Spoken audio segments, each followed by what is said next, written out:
Son las 10:02 de la mañana y les doy muy buenos días. Muchas gracias por estar aquí en este lanzamiento del informe de Fair Work Chile 2024. Mi nombre es Angélica Bulnes y a partir de ahora estoy a cargo de presentar a las y los protagonistas de hoy, empezando con dos de los autores de este informe. Por una parte, el sociólogo y académico de la Escuela de Comunicaciones y Periodismo de la UAI, Arturo Arriagada. Arturo, saluda, aprovecha de saludar al público. Hola, buenos días. Y Francisca Gutiérrez, que también es socióloga, directora del Instituto de Gobierno y Asuntos Públicos de la Universidad Austral. Arturo está desde el comienzo empujando este proyecto acá en Chile. Francisca se integró, este es el primer informe que le toca participar y coordinar. Así que bienvenida, Francisca. Los dos son parte del equipo de Fair Work, que es una red internacional que evalúa las condiciones laborales de quienes trabajan en las plataformas digitales. Esta organización tiene su sede en el Oxford Internet Institute y en el Centro de Ciencias Sociales WZB de Berlín, y está levantando información sobre este tema en 39 países. Así que es una red bien global de información que permite hacer contrastes, permite ver cómo evolucionan distintos países todo esto. Este es el tercer informe que realiza Fair Work Chile, y como en los anteriores, lo que hicieron fue evaluar las condiciones laborales de la economía de las plataformas chilenas en relación a 5 principios que guían la investigación en todo el mundo para determinar qué tan justo está siendo esta clase de trabajo. La gran diferencia en esta versión, tiene una novedad, es que es la primera evaluación que hace Fair Work Chile desde que el 1 de septiembre de 2022 empezó a regir la ley 21.431 que regula el trabajo de las plataformas en Chile.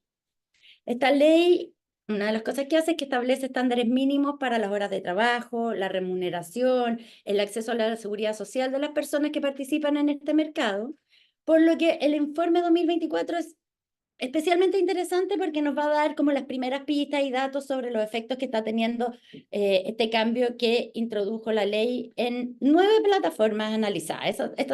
El análisis se centró en 4 plataformas de transporte: Cabify, Uber, Didi, InDrive, y 5 de entrega: Corner Shop, que ahora es Uber Eats, Justo, Pedidos Ya y Rappi. Entonces aplicó estos 5 criterios para evaluar a todas estas plataformas, justo además después de que comienza a regir esta ley. Francisca y Arturo lo que van a hacer es que nos van a presentar los resultados. El estudio también va a quedar disponible para todos ustedes, pero ellos van a hacer un resumen sobre los resultados del estudio, y después, para comentar y darle contexto a todo esto, al informe, tenemos a 2 reconocidos panelistas: el subsecretario de Trabajo, Giorgio Bocardo, y Natalia Lidihover, gerenta general de la OTIC Sofofa, que asesora a más cerca de 2.500 empresas en materia de capacitación y desarrollo de los trabajadores, y también es directora ejecutiva de Futuro del Trabajo Sofofa. Los aprovechamos de saludar al tiro a los dos. Subsecretario, muy buenos días. Hola Angélica, muy buenos días y aprovecho también de saludar al panel, a Arturo, a Francisca y a Natalia. Muchas gracias por la invitación. Gracias a usted por estar aquí. Y Natalia, ahí está Natalia Lidihover, muy buenos días, muchas gracias por participar con nosotros aquí. Muy buenos días. No, encantada de estar acá. Muchas gracias a ustedes por la invitación y por compartir con ustedes este informe. Y aparte somos todos sociólogos, acabo de darme cuenta. Sí, yo soy la única no socióloga. Me Sí. gusta mucho la compañía de sociólogos, así que estoy feliz de estar aquí con la invitación. Ya, entonces, como les decía, Francisca y Arturo primero van a presentar los principales resultados del estudio, después vamos a tener una conversación con el subsecretario y con Natalia para comentar, para ver cómo lo ven ellos desde su perspectiva, y entonces vamos a tener tiempo para que vayan pensando desde el comienzo para preguntas del público, que las preguntas del público que pueden ir dejando en el chat a medida que vaya ocurriendo la propia presentación de Francisca y Arturo, después cuando estemos conversando con nuestros dos panelistas. Así que al tiro pueden empezar a pensar en eso. Les aviso que este evento está siendo grabado, y después de hacer toda esta introducción, le doy la palabra a Arturo y Francisca. Bueno, muchas gracias por estar aquí, por sumarse al lanzamiento de este estudio. Voy a compartir acá una presentación, espero que funcione. Me gustaría saber si es que pueden ver mi pantalla. Me imagino que sí. Bueno, este es un trabajo, como bien contaba Angélica, que se está desarrollando en más de 30 países, liderados por el Oxford Internet Institute y la WZB en Berlín, organizaciones que eh, están convocando a distintos países a sumarse al proyecto Fair Work. En Chile lo trabajamos desde la Escuela de Comunicaciones y Periodismo de la Universidad Adolfo Ibáñez, con también el apoyo del Núcleo Milenio sobre la evolución del trabajo, en el cual participamos ya desde hace algunos años eh, distintos miembros del equipo de Fair Work Chile. En este informe lo que hacemos es, nuestro tercer informe, ya, evaluar las condiciones laborales en la economía de las plataformas en nuestro país en base a lo que el estudio de Fair Work y el marco de Fair Work propone, ¿no? Analizar desde la perspectiva del trabajo justo cómo se está organizando y funcionando esta economía en distintos países. Los 5 principios, como dijo Angélica, que guían el trabajo de Fair Work tienen que ver con el pago justo, las condiciones justas, contratos y gestión justa y representación justa. El equipo de Fair Work Chile está integrado por académicos y académicas de distintas universidades. Francisca está en la Universidad Austral, Pablo Egaña, economista que participó también que es parte del equipo, está en la Escuela de Negocios de la Universidad Adolfo Ibáñez, Francisco Ibáñez, sociólogo también, y Jorge Leighton, que está en la Universidad de Bristol. Aprovecho de agradecerles a todos el trabajo para poder sacar este informe adelante. ¿Cuáles son los antecedentes en los últimos 3 años desde que comenzamos este trabajo? Hemos podido evidenciar y encontrar también mayor cantidad de información para poder caracterizar esta economía. El año pasado, en el trimestre entre abril y junio de 2023, el Instituto Nacional de Estadística, en una serie de estadísticas experimentales que viene trabajando desde hace un tiempo, detalló que eran casi 54.000 las personas que estaban trabajando en empresas de plataformas, ya sea de transporte o de reparto. Este informe emitido el año pasado también da cuenta de que la nueva ley o la ley que regula el trabajo de plataformas no ha reducido mayormente la tasa de informalidad en este sector.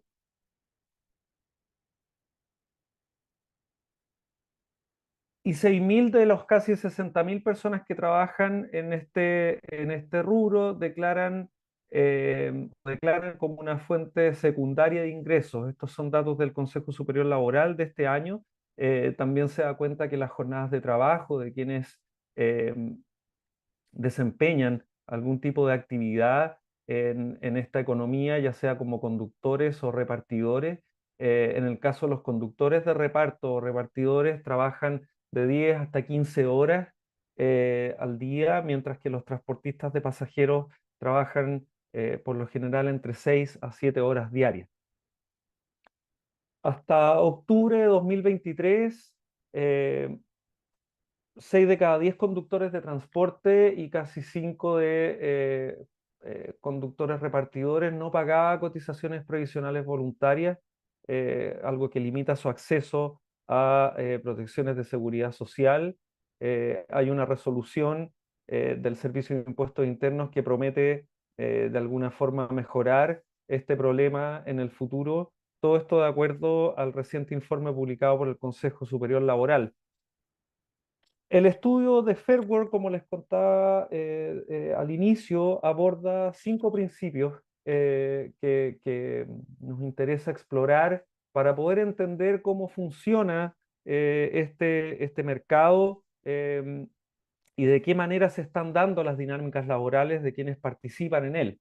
El primer principio es el denominado pago justo, perdón. En cada principio se asignan 2 puntos para que uno pueda asignar El segundo punto se tiene que cumplir los requisitos asociados al primer punto, lo que da un total de 10 puntos, los que se pueden obtener según la información que nosotros recopilamos. El principio de pago justo tiene relación con los ingresos, si es que los trabajadores perciben ingresos iguales o superiores al salario mínimo descontando los gastos, ¿no? Que tienen al realizar sus actividades. El principio 2 de condiciones justas tiene que ver con todas aquellas eh, dinámicas que se dan en este mercado y de qué manera las plataformas están de alguna forma mitigando los riesgos específicos asociados al trabajo. Proveer cobertura de accidentes, que logren tener acceso a seguridad social, entre otras.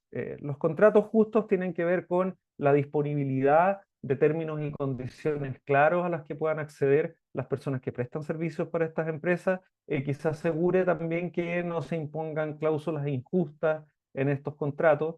El principio de gestión justa tiene que ver con todos los procedimientos relacionados, por ejemplo, con la gestión algorítmica de las plataformas, con la claridad de la información respecto a cómo operan los algoritmos de las plataformas y todas aquellas decisiones que garanticen que hay procedimientos adecuados para la toma de decisiones que puedan afectar a los trabajadores, ya sea en la asignación de los pedidos, en los procesos de apelación, por ejemplo, en caso de satisfacciones, de desactivaciones, entre otros. Y la representación justa tiene que ver con asegurar de alguna forma que puedan ser escuchadas las inquietudes y las demandas de los trabajadores y que se promueva una gobernanza democrática en las distintas plataformas. Nosotros este año analizamos, como decía Angélica, 9 plataformas, entre aquellas de reparto y transporte, aquí las pueden identificar, y nosotros recopilamos esta información entre julio de 2023 y septiembre de 2023. En esa fecha hicimos una serie de entrevistas con trabajadores para luego contactar a cada una de las empresas que operan en este mercado, ¿no? La metodología de Fairwork básicamente se basa en 3 fuentes de recolección de datos. La primera, una investigación documental de toda aquella información disponible en medios de comunicación, en reportes, etcétera, donde se puede entender el funcionamiento de esta economía en el país. Luego se realizan entre 6 a 10 entrevistas de trabajadores o con trabajadores por cada una de las plataformas analizadas y luego se contacta a los ejecutivos y ejecutivas de cada plataforma para que nos puedan proveer información con el fin de contrastar lo que encontramos en nuestra investigación documental de la entrevista para poder analizar caso a caso. A continuación, le doy el pase a Francisca para que pueda presentar los resultados de este año. Muchas gracias, Arturo. Bueno, continuando con la presentación, ustedes están viendo en pantalla una diapositiva que resume el puntaje que obtuvo cada una de las plataformas que estudiamos. Este es el primer año en que una plataforma obtuvo más de 2 puntos, lo que es algo que deberíamos celebrar, pero también 4 de las 9 plataformas no obtuvieron ni un solo punto. Como pueden ver, Cabify es la plataforma con mejor puntuación. En términos generales, si bien estos resultados muestran de que han existido mejoras en las condiciones de trabajo del sector respecto a los años anteriores en que hemos hecho informes Fairwork, también dan cuenta de alguna manera de que estos avances no han sido parejos ni necesariamente han cumplido con las expectativas que se tenían cuando se promulgó la ley. Yo aquí quiero enfatizar algo que mencionó a la pasada Arturo. Para interpretar estos datos hay que tener en cuenta que la ausencia de puntos no necesariamente tiene que ver con que no existan condiciones justas objetivamente en la realidad de estas plataformas, ¿ya? Más bien está estrechamente vinculado a la metodología, ¿ya? Muchas veces nos vimos obligados y obligadas a poner 0 puntos en ciertos principios, ya sea porque las plataformas no enviaron la evidencia que solicitamos, o porque las y los trabajadores que entrevistamos desconocían abiertamente la legislación, los derechos, las garantías que establece y también los beneficios que las mismas plataformas ofrecían y que aparecían, por ejemplo, en los sitios web. Ahora bien, y es una idea que voy a reforzar a lo largo de esta presentación, esta opacidad de las condiciones laborales por parte de la plataforma y el desconocimiento que tienen los trabajadores respecto a las garantías que establece la ley son un problema en sí mismo. Y eso es un poco el mensaje que también queremos dar a través del informe. Bueno, analicemos brevemente cada uno de los principios con un poco más de detalle. Este año, solo una plataforma, Cabify, pudo proporcionar evidencia de que los ingresos de sus trabajadores, descontando costos operacionales como la benzina, etcétera, eran superiores al salario mínimo, ¿ya? Y también que eran iguales o superiores a lo que llamamos el salario digno. Nosotros, cuando se habla, para quienes no conocen este término, el concepto de salario digno surge como necesidad de establecer parámetros para evidenciar las necesidades de las personas independientes del salario mínimo. Muchas veces el salario mínimo no alcanza para satisfacer necesidades básicas en el ámbito de la alimentación, vivienda, educación, atención sanitaria, entre otras cosas, ¿ya? Entonces, lo que nosotros pudimos evidenciar es que solo Cabify, en este caso, daba cuenta de que los trabajadores tenían un salario digno, ¿ya? No se pudieron otorgar puntos a las otras 8 plataformas estudiadas por lo que yo mencionaba al comienzo. No pudimos acceder a esa evidencia que en el caso de Cabify sí nos fue entregada. La siguiente diapositiva, por favor, Arturo. Respecto a las condiciones justas, en este principio también observamos algunas mejoras evidentes. Hay esfuerzos por mejorar las condiciones laborales en comparación con los años anteriores en algunas plataformas. Por ejemplo, Pedidos Ya proporciona equipos de seguridad a los trabajadores sin costo. También Pedidos Ya y Cabify ofrecen capacitaciones y tutoriales con recomendaciones de seguridad y acceso a botones de pánico dentro de la aplicación para que los trabajadores puedan contactar, por ejemplo, a la policía en una situación de emergencia, ¿ya? Sin embargo, si bien la legislación obliga a las plataformas a proporcionar un seguro básico, y la mayor parte de ellas mostraba, al menos en el sitio web, en la aplicación, de que existía este seguro básico, no pudimos comprobar que existiera un apoyo financiero para conductores o repartidores que no pudiesen trabajar por accidentes o enfermedades.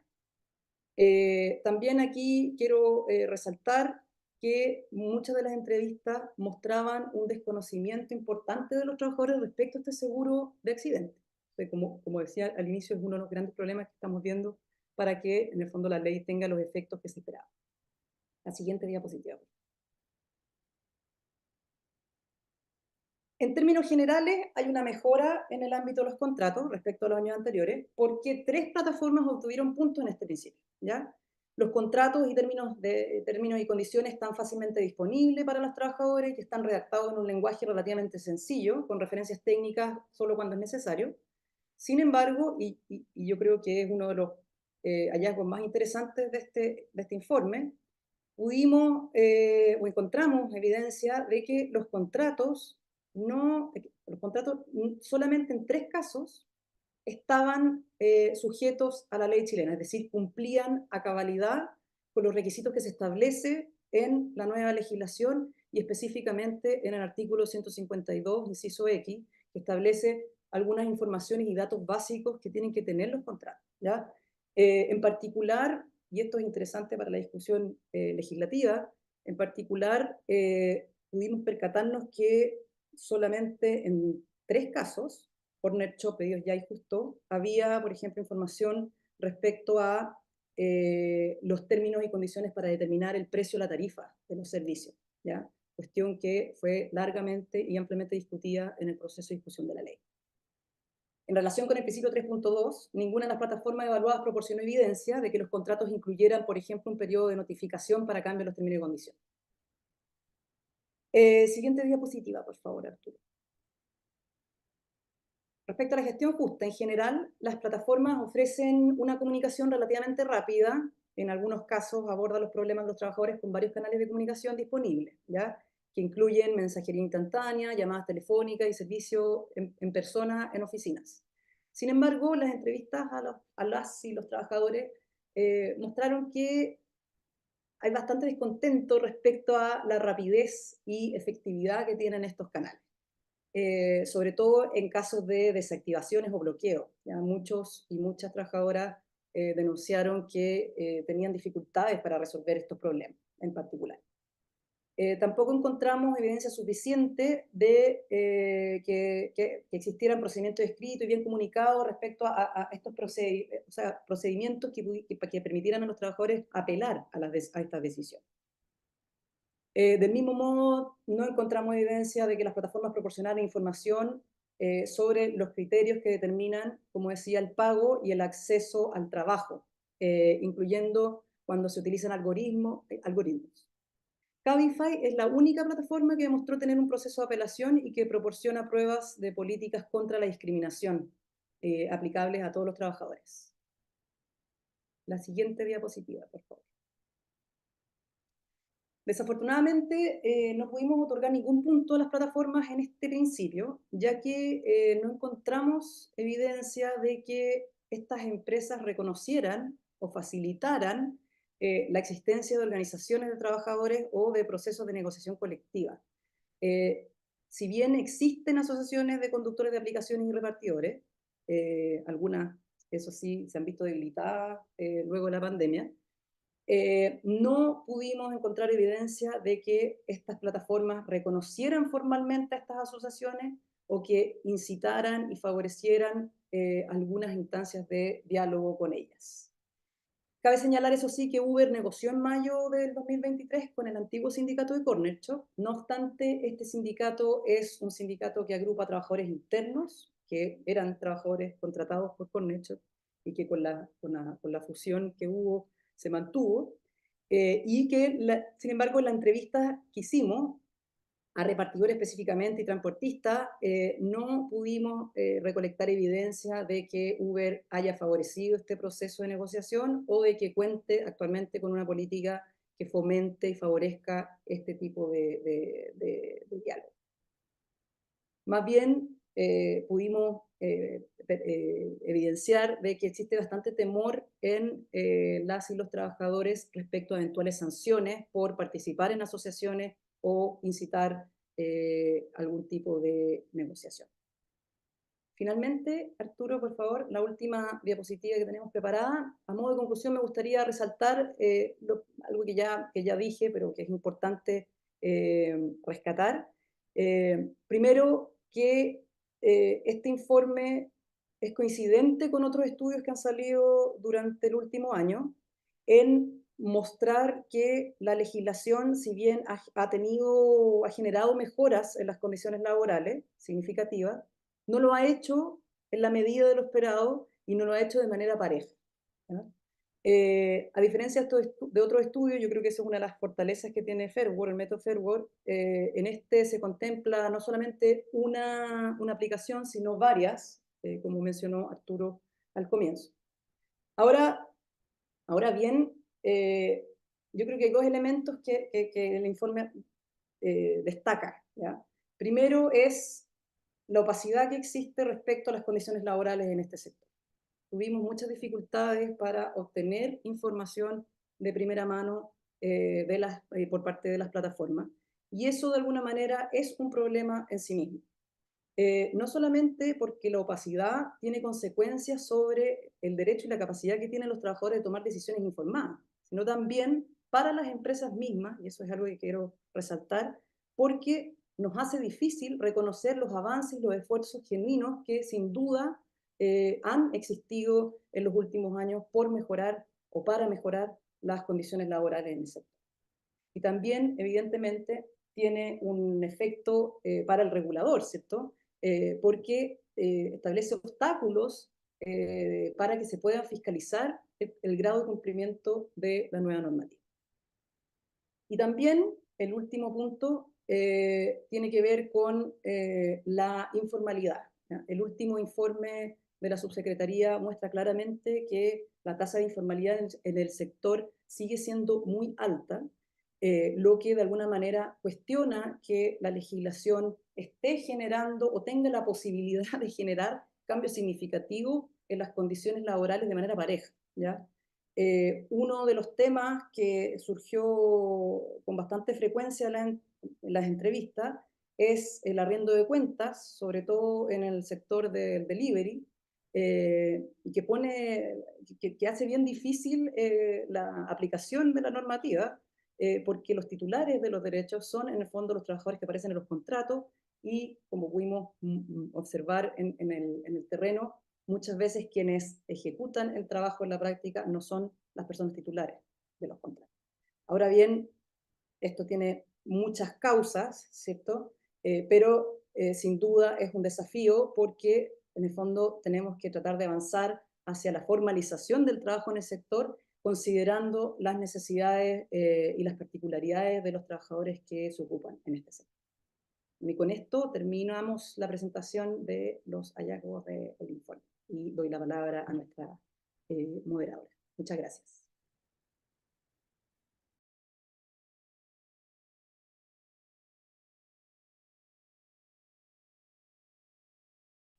Muchas gracias, Francisca, muchas gracias, Arturo.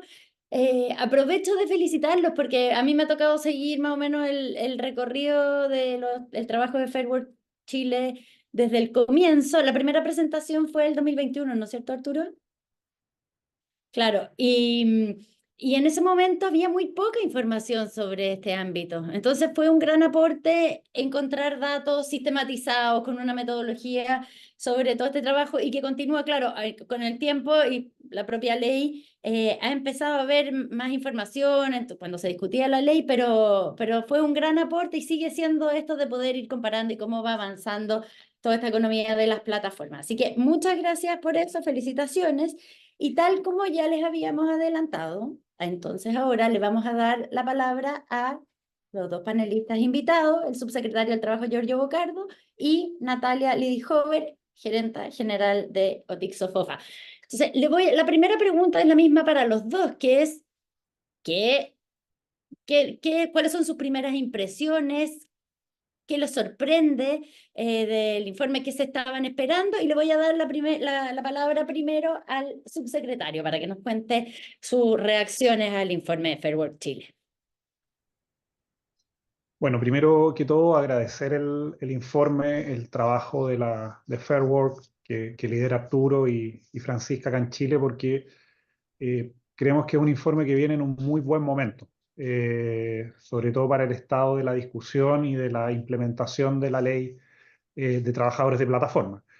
Yo diría en primer lugar que creo que somos bastante coincidentes con los resultados que el informe arroja en términos de, primero, cuáles son los principales problemas que hoy día se están encontrando en la implementación de esta ley, sobre todo considerando todavía el grado de incumplimiento de esta, y que es algo que nosotros le hemos señalado a la industria, que tanto los informes que hemos hecho acá en el Consejo Superior Laboral como en los distintos estudios que se están realizando, y en esto creo que el estudio ordena muchas dimensiones de cómo se debiera llevar adelante la ley, no nos tiene para nada satisfecho como gobierno. Eso creo que es bien importante señalar.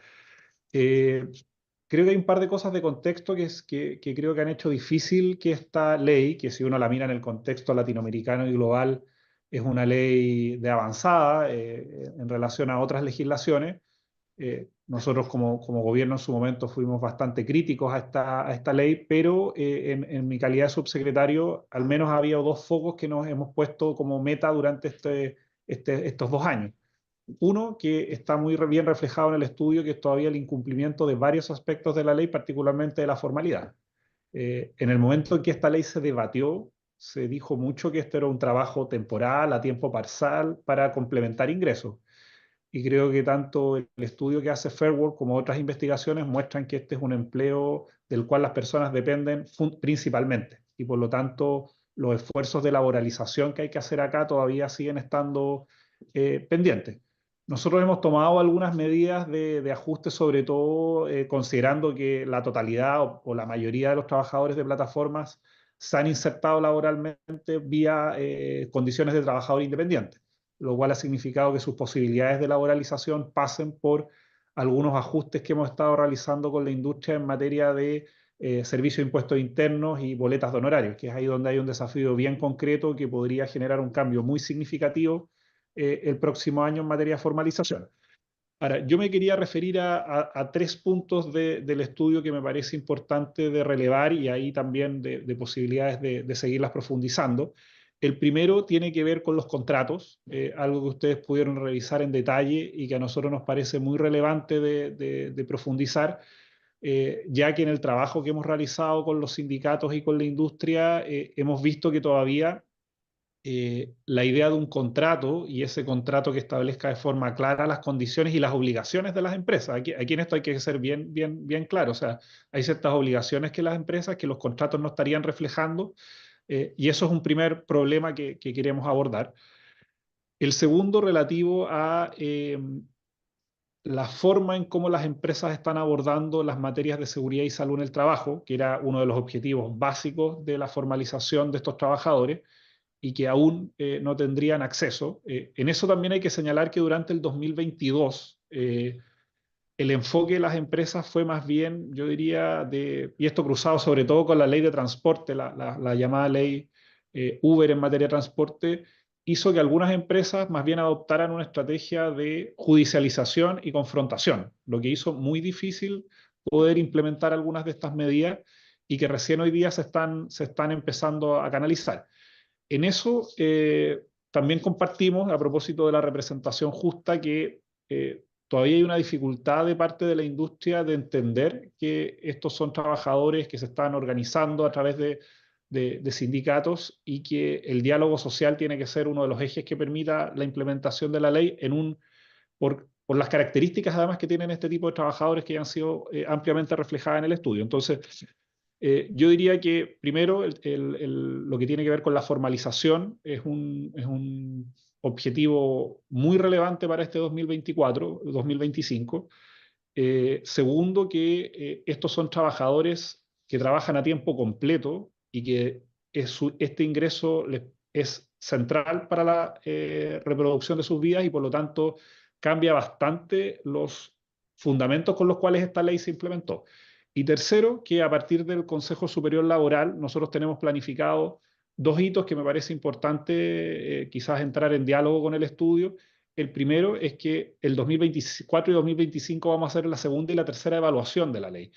Y eso va a llevar a que el 2025 nosotros tengamos que establecer recomendaciones de modificación a la ley en base a los cumplimientos o no cumplimientos de esta.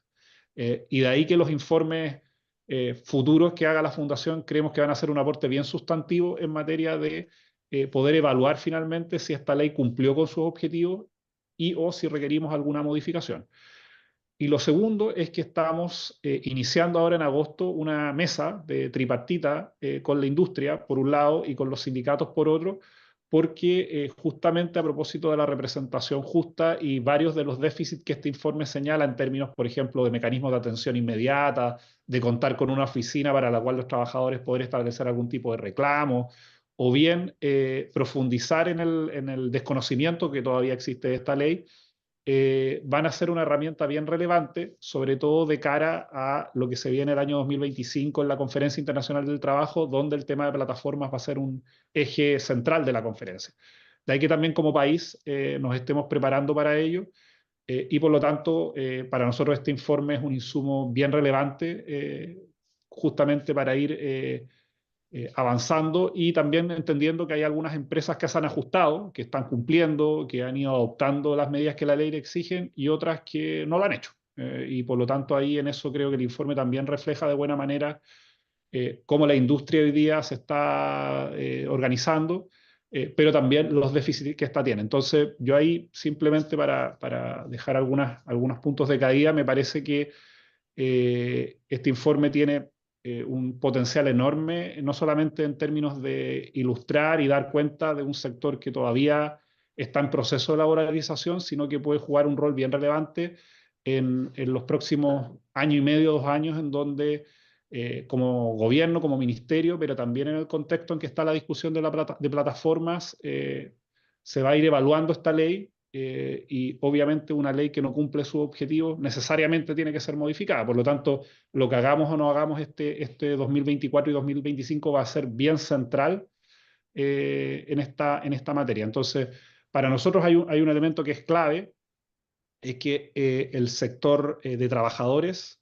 pueda organizarse y tener su representación. Nosotros en eso, para nosotros la mesa que vamos a iniciar este mes tiene un doble objetivo. Primero, tener un espacio institucional para canalizar este proceso y no simplemente relacionarnos con la industria a punta de campañas o a punta de instancias de judicialización, sino que sobre todo para que también el sector trabajadores tenga un espacio institucional para poder procesar sus demandas y a partir de eso también institucionalizar en el ministerio a estos dos actores y que podamos llevar adelante todavía los pendientes, que son muchos, como bien este informe señala. Así que yo, en primeras reacciones, compartir los resultados. En base a nuestra experiencia práctica, tenemos una apreciación común de muchas de las cosas que aquí se señalan, y plantear que el 2025 va a ser un año clave para esta ley y su implementación, y en eso creo que por lo menos nosotros como ministerio tenemos una agenda bien ambiciosa en esa materia, pero que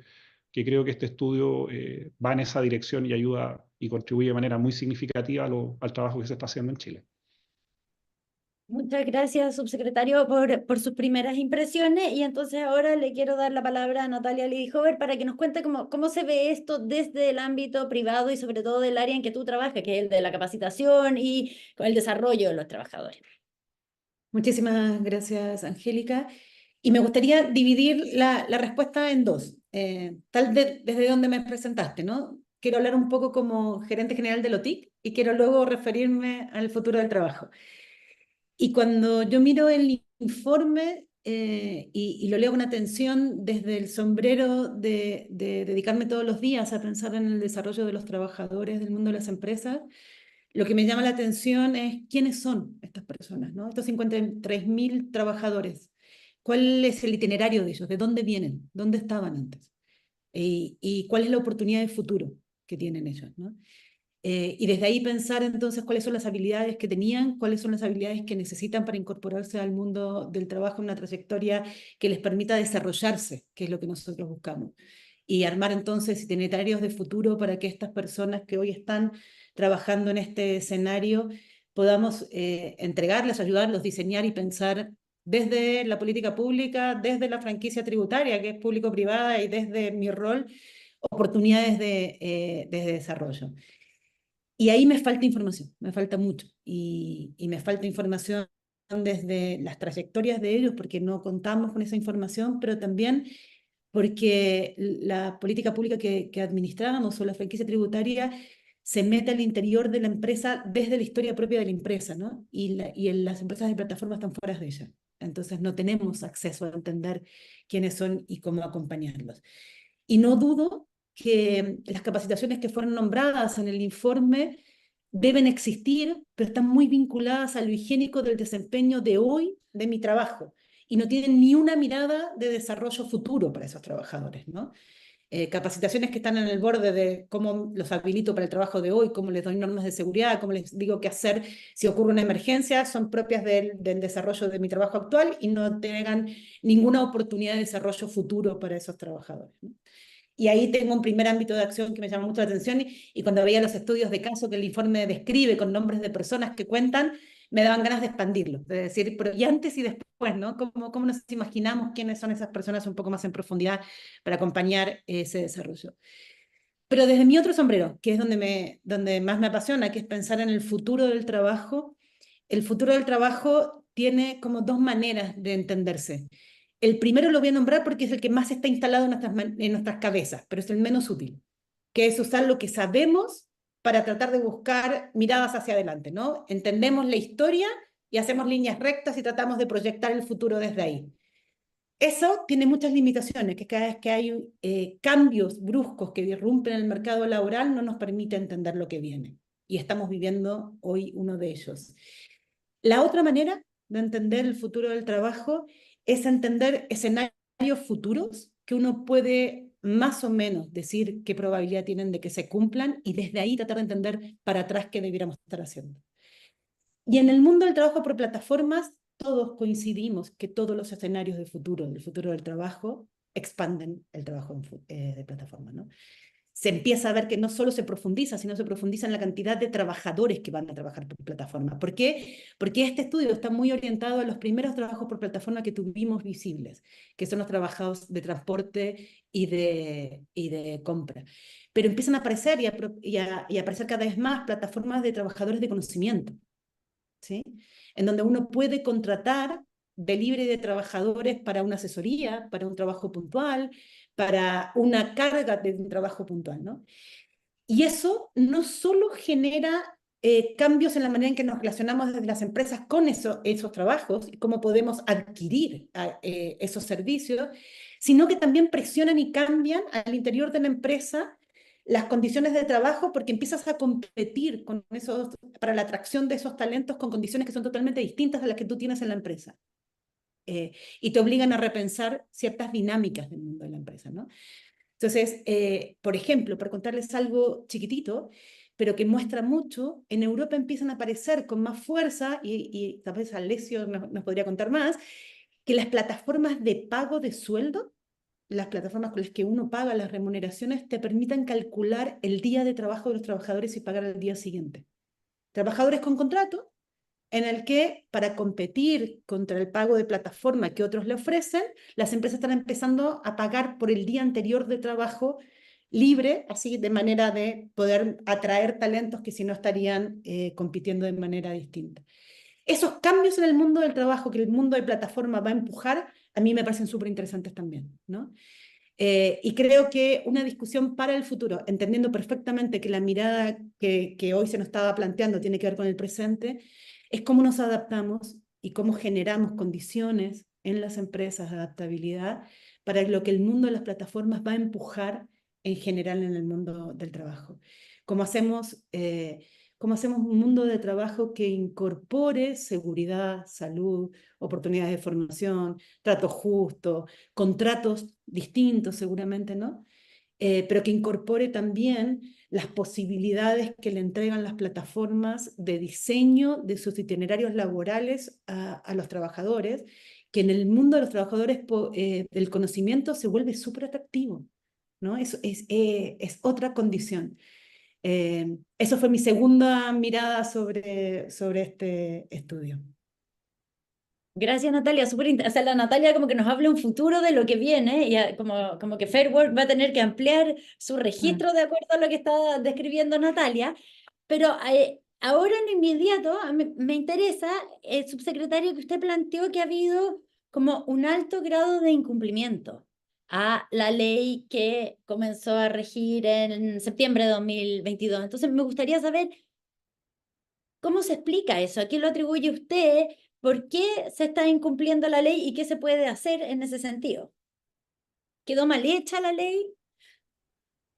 Mira, a ver, estando de acuerdo un poco con la perspectiva más de futuro que nos propone Natalia, aquí este grupo en particular del que estamos hablando son fundamentalmente trabajadores que están encadenados a la industria del retail y del comercio.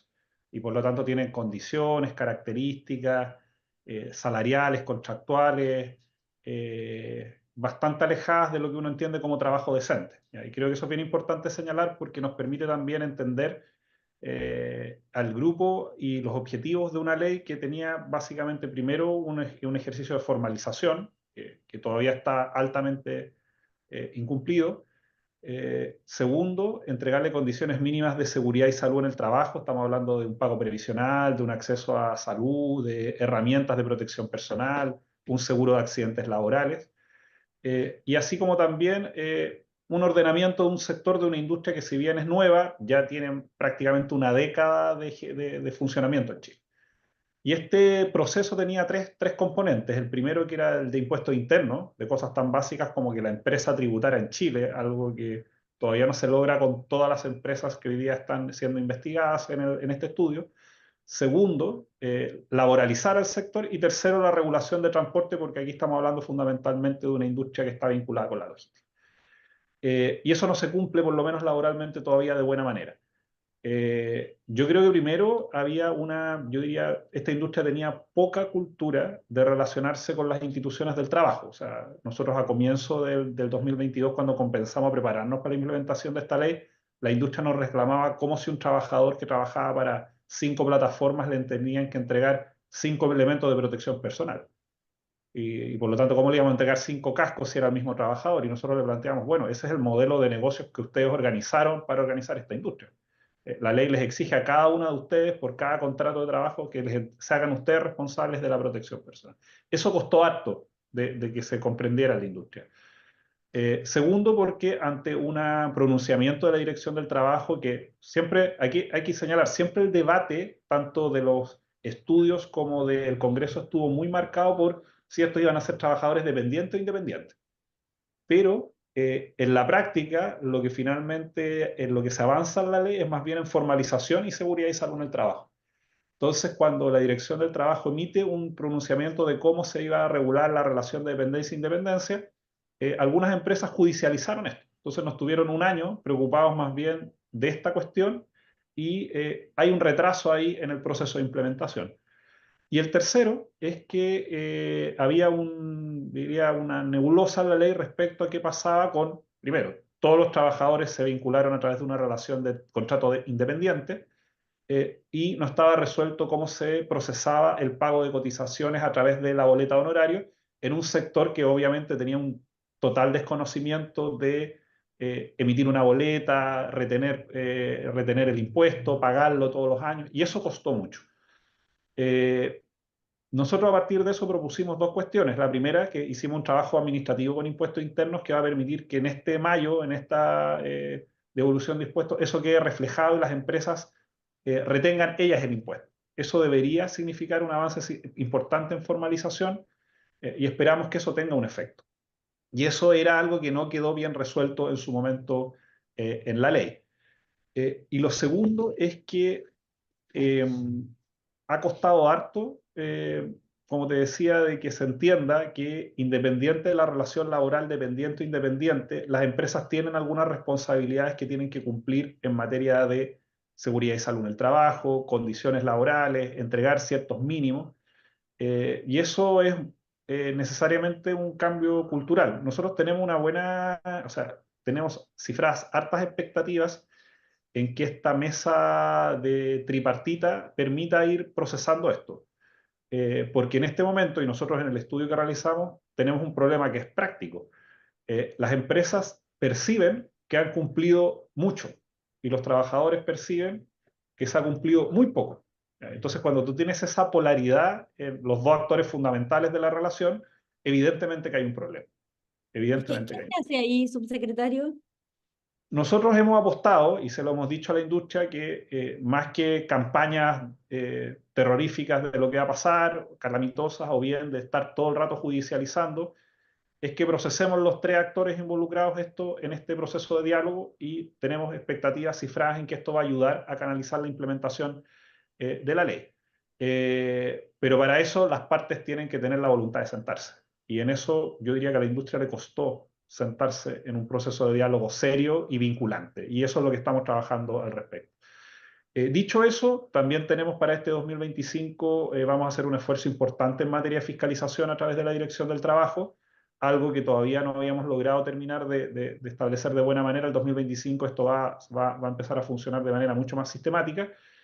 Y aquí yo quería dejar algo para la reflexión y que puede ser quizás futuras líneas de trabajo para Fair Work, es que durante estos últimos 3 años, no solamente estas grandes plataformas, las más conocidas, quizás las que tienen más peso en la industria y que emplean a una mayor cantidad de personas, sino que dentro de la propia industria del retail se han desarrollado una serie de plataformas de reparto, de preparación de pedidos y otras, que si bien operan dentro del retail, operan como plataformas de reparto. Nosotros este 2024 vamos a hacer un zoom allí y el 2025 justamente con el objetivo de incorporar dentro de estos marcos a más empresas porque creemos que efectivamente esto está evolucionando muy rápido y cuando vamos a las cifras del INE de estos 50.000, 60.000 trabajadores que trabajan directamente en este tipo de empresas, si uno expande las cifras a personas que trabajan mediados por algún tipo de plataforma, se llega a casi 300.000.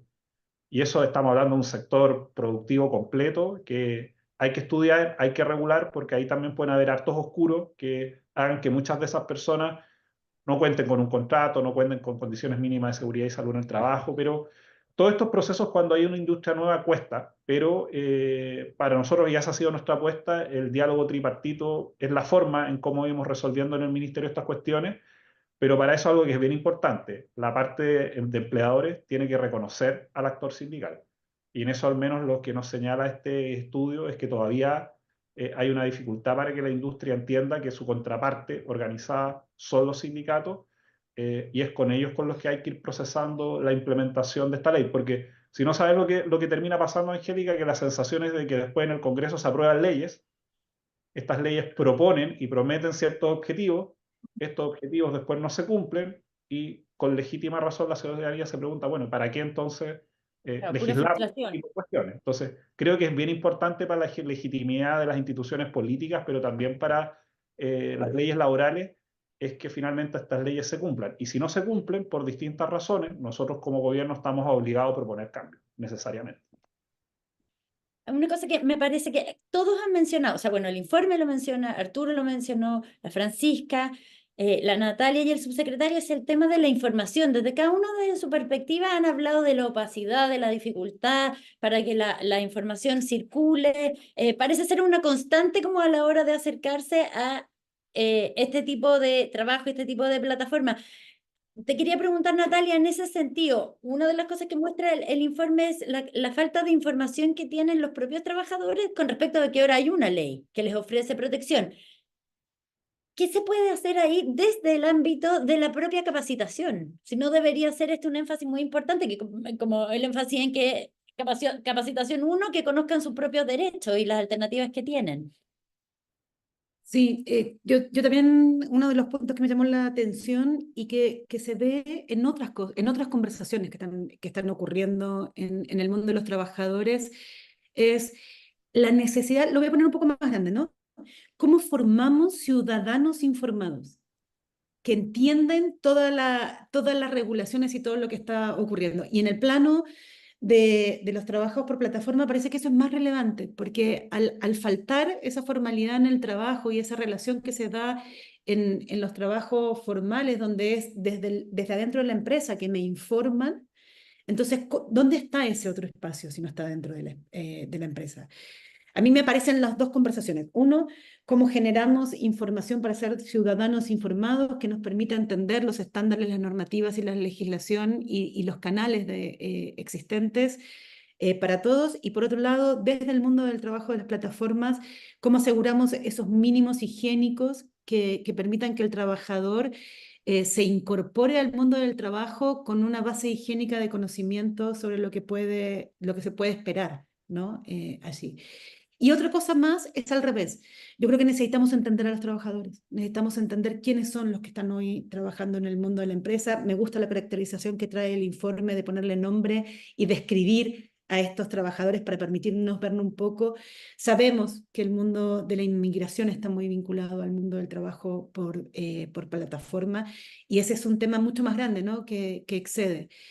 Y ahí yo creo que algo con lo que venimos trabajando con el subsecretario, con el Ministerio del Trabajo, es cómo somos capaces de entender las habilidades que tienen esos trabajadores para poder formarlos y conducirlos al mundo del trabajo más justo también.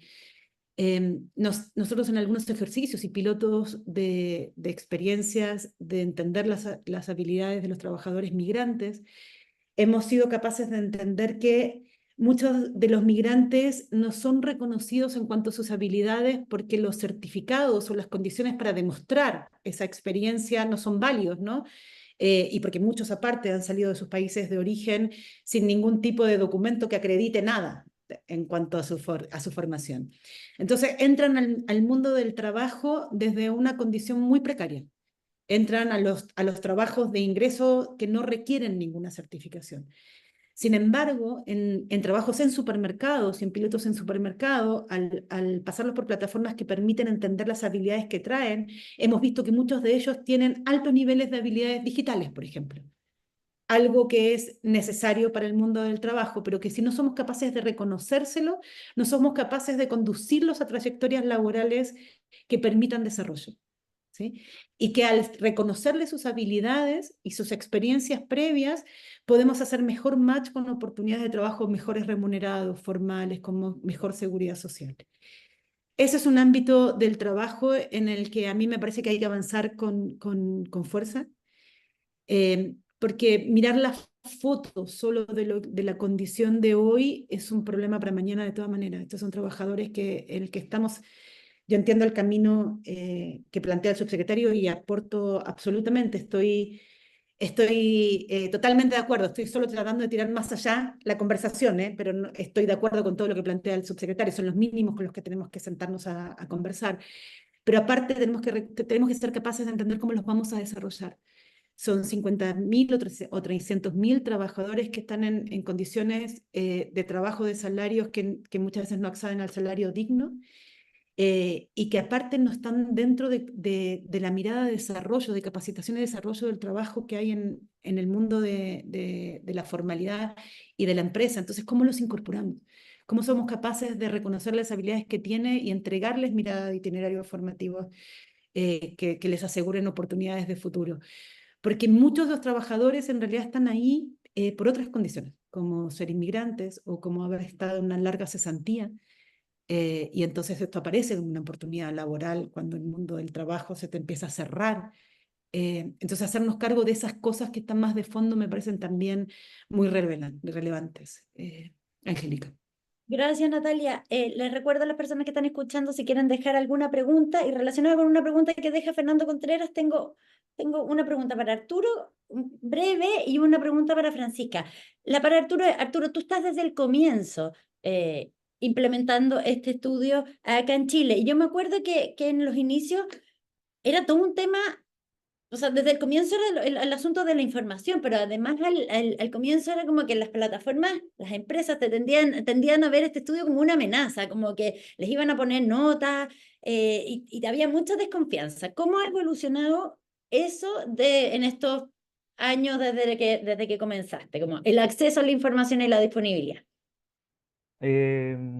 Ha sido un proceso bien interesante porque ha habido apertura por parte de algunas empresas como a entender finalmente que eh, esta, esta conversación que se quiere generar con este tipo de investigaciones finalmente es un aporte no solo a mejorar ciertos estándares, sino que también a como plantear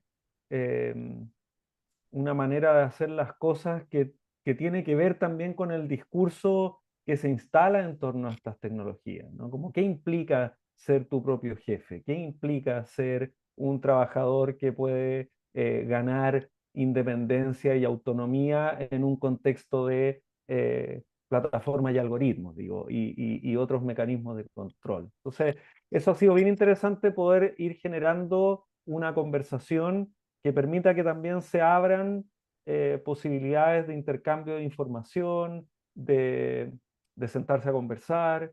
A nosotros, y aquí en realidad voy a hablar a título personal, a mí lo que siempre me pareció interesante de desarrollar este estudio tiene que ver con la transformación en el mundo del trabajo y finalmente nuestra relación con el trabajo en un contexto donde las reglas y las formas de trabajar cambian y donde también las relaciones de poder se van muchas veces acentuando, pero en un contexto donde se plantea que todo es más libre y autónomo, ¿no? Y esa contradicción me parecía súper interesante de poder estudiarla empíricamente.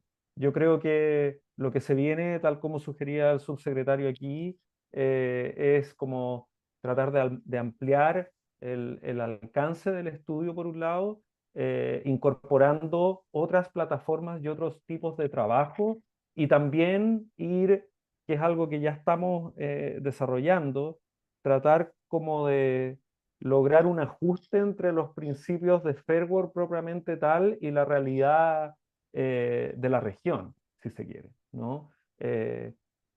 ¿Cómo podemos entender el trabajo justo en un contexto de alta informalidad, por ejemplo?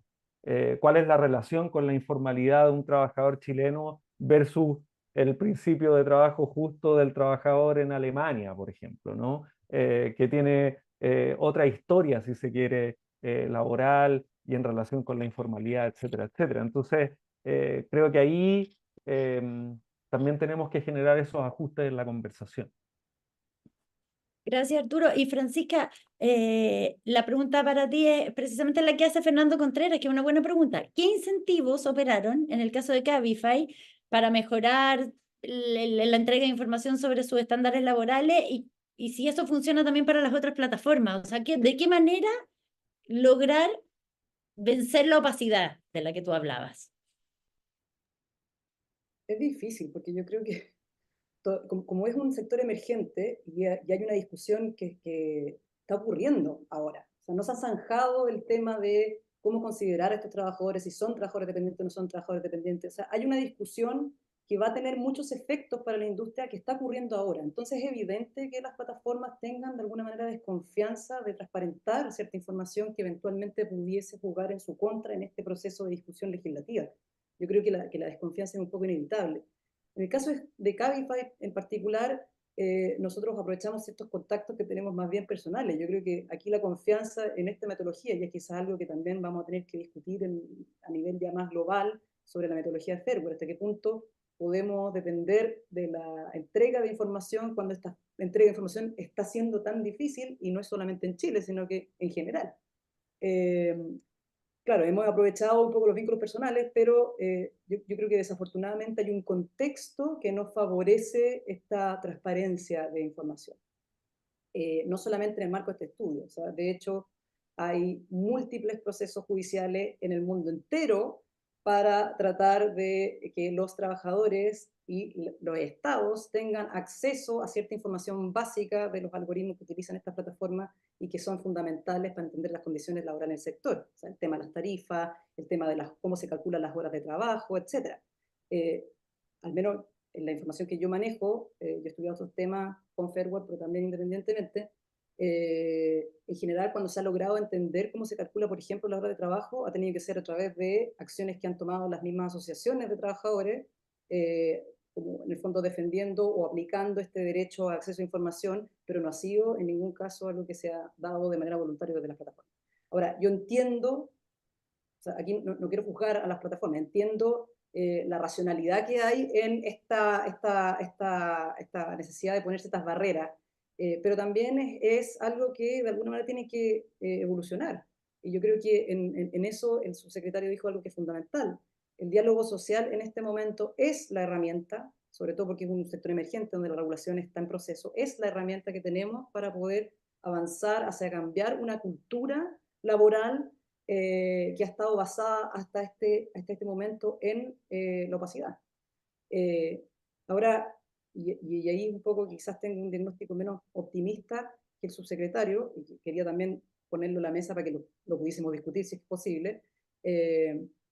Claro, evidentemente el diálogo es una necesidad, pero el requisito no solamente que las organizaciones que existen hoy en día se sienten a la mesa, sino que también hacer estas organizaciones lo más representativas posible del sector. Y ahí yo quería lanzar esta pregunta porque sabemos que el proceso de organización de los trabajadores de plataformas es un proceso muy difícil. Han habido asociaciones que han surgido que no han podido formalizarse como sindicato, etc. Los trabajadores en general tienen miedo a sanciones. ¿Cómo desde el Estado podemos de alguna manera favorecer que la representatividad de estas asociaciones que existen hoy en día se fortalezca? Eso quería dejar ahí de manera colada. Subsecretario, le dejo la palabra. Sí, da quizás para otro foro también seguir profundizando, pero quiero hacerme cargo de algunas cosas que se han dicho y también quizás extender una invitación a seguir también trabajando en este año y el próximo. A ver, hay que recordar que la ley, que fue muy discutida en el Congreso, y si uno va a la historia de la ley, al mensaje y a la razón de por qué estamos evaluando esta ley durante 3 años, es que el debate sobre dependencia e independencia quedó abierto. Y por eso en la ley existen 2 tipos de contrato, existe una evaluación, la evaluación le ponía énfasis a que se tenía que evaluar cómo iba a funcionar estas modalidades y por lo tanto ese es un debate que es parte de este proceso de estos 3 años y yo comparto que es un debate que se está dando además en todo el mundo. Vuelvo a referir a la Conferencia Internacional del Trabajo y esto va a ser un debate el próximo año muy álgido. Y donde creemos que además Chile puede jugar un papel muy relevante, tanto porque existen leyes que regulan, porque tenemos estadísticas oficiales que mostrar, porque hay procesos de diálogo social y porque se están implementando de una u otra manera. A mí como autoridad me toca la implementación de esto, pero si uno lo mira en relación a otros países, efectivamente aquí hay un camino recorrido que vale la pena relevar. Segundo, y yéndome al punto de diálogo social, efectivamente, a ver, nosotros somos el Ministerio del Trabajo y por lo tanto no vamos a abrir mesas que no incorporen al actor sindical. O sea, eso es central. O sea, para tener sentada la industria y poder procesar muchas de las dificultades que puedan estar teniendo para la implementación, para nosotros tiene que haber una contraparte sindical y si en esa contraparte sindical no está en la mesa, no hay diálogo social.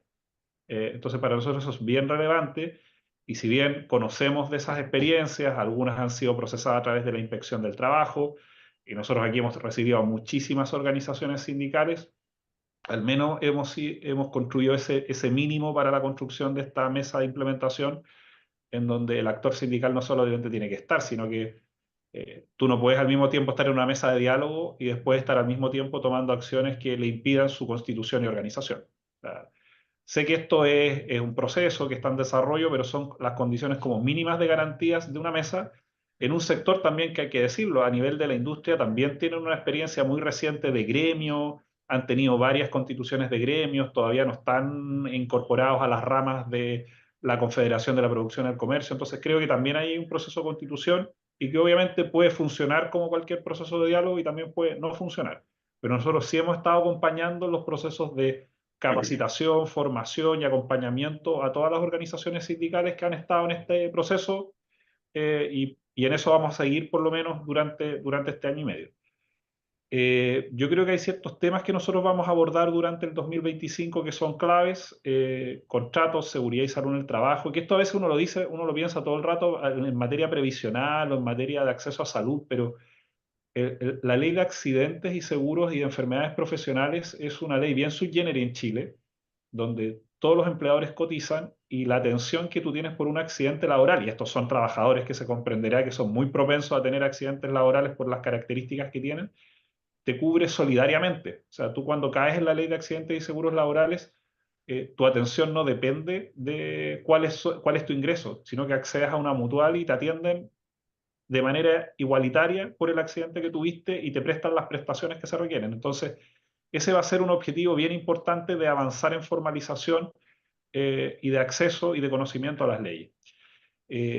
Ahora, dicho eso, al menos nosotros también vamos a abordar, y eso lo estamos trabajando con la mesa de una mesa que tenemos con Interior, materias de seguridad, el tema del arriendo de cuentas, son temas que vamos a tener que abordar. Hay empresas, ojo, que han logrado establecer mecanismos exitosos para evitar el tema de arriendos de cuentas. Entonces también hay cosas que las empresas sí pueden hacer y no simplemente decir, mira, es que así son las características del sector o asociarlo a un grupo particular por sus condiciones migratorias y otros. Hay acciones muy concretas que sí se pueden hacer. Entonces, creemos que en eso, y siempre hay que recordarlo, la ley obliga a ciertas cosas a las empresas. Disculpen que en esto sea tan enfático porque hay cosas que se resuelven con diálogo social, pero hay responsabilidades legales que no se han cumplido. Y creo que eso también es bueno ponerlo sobre la mesa para establecer cuáles son las condiciones mínimas que puede llevar adelante un diálogo tripartito. Finalmente, me gustaría quizás extender una invitación a Fair Work. Nosotros vamos a fin de mes, ahora en agosto, a iniciar esta mesa. Y quizás sería bien interesante que ustedes pudieran en alguna de estas sesiones exponer con mayor detalle los resultados. Va a estar sentada la industria, van a estar sentadas las organizaciones sindicales y esto también puede abrir un debate en relación a cómo están funcionando. Así que también la invitación a Fairworks a que nos acompañe en este proceso. Nosotros obviamente pendientes de los próximos informes, pero también es bueno que podamos ir avanzando en esta dirección, entendiendo que vamos a estar muy desafiados porque probablemente en 3, 4, 5 años más este tipo de trabajos, como decía Natalia, se sigan expandiendo y que esta expansión a propósito de las nuevas tecnologías opere, no es excusa para garantizar condiciones elementales de trabajo que en cualquier país se debieran garantizar. pero es al menos en eso es lo que estamos y el 2025 va a ser bien decisivo en materia laboral, ya que va a ser el año en que vamos a tomar varias definiciones a propósito de estos procesos de evaluación que hemos estado haciendo y que este estudio y este estudio además todos los años por supuesto contribuye de manera muy significativa en esta dirección. Muchas gracias, subsecretario. Tenemos que ir cerrando, pero esto es lo que yo considero un seminario, una conversación exitosa, cuando se generan vínculos y hay hasta una invitación. Así que te doy la palabra, Arturo, para que vean si van a aceptar la invitación y aprovecho de agradecerle a los invitados.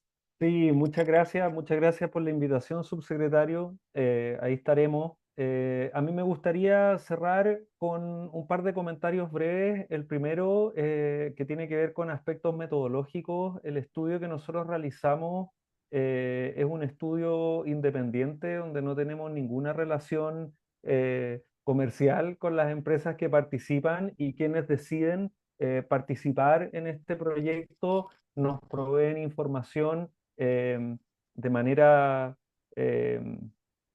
o sea, sin ningún tipo de relación comercial, quiero decir. Y que es importante porque esta aproximación también ha permitido generar una conversación que